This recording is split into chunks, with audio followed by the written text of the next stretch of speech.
Hey you guys, welcome to my channel. For those of you who are new, welcome. My name is Miriam. So I did a furniture flip a couple of months ago. I think it was during the summertime when I did it, and it was my dining room chairs. I showed you guys how I changed the color and basically made it look fresh and new. So today I'm going to show you guys the update of that furniture flip that I did. You guys know I'm very honest and transparent, so all of these DIYs that I do, that I encourage you guys to do, I also keep up with it. So I just want to show you guys how the chairs have been doing and how the material has been holding. So guys, like, all of my chairs look like this, like popped. And yes, I said that it was kid friendly and all of that stuff and spill proof. Yeah, it's spill proof, but as soon as my kids like jump on them, rip, like they all ripped, like all of them ripped. So now I have to do these chairs all over again.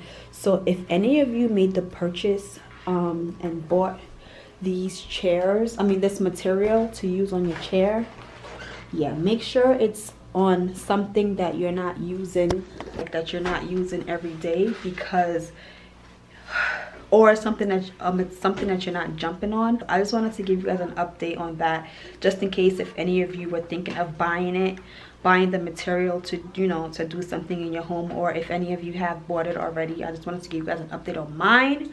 I'm not sure if it's going to happen to everyone's out there, but this is what happened to mine. So I bought new material that I'm going to be putting on my chairs, actually, that is a lot stronger than this one that I have right now, and that I'm expecting to hold a lot better.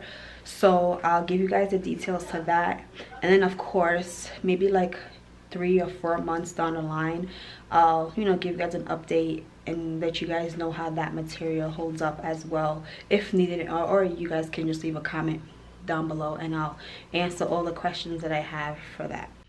This is what the new material looks like that I bought. As you can see, it's a lot thicker. This is what I'm going to use on top of this, and this, it cost me $20 for it overall. And I think you guys can see the name there. I don't even know what that means, but it's basically faux leather. It's not real leather, but it's faux leather. It's thick, and it's it's faux leather. It feels like faux leather instead of plastic. So I'm gonna put this one over these. Okay, so this is what the new material looks like. I'm pretty confident that this one's gonna last a lot longer, just because it feels thicker and more durable than the last one. The last one did feel a lot like plastic, and the kids have sat on it a couple of times, and I even had one jump on it just to test trial it. So this is the new one. It looks like the old one, but I think this one will do. Thank you guys for watching, and let me know if you guys have any questions down in the comment section below.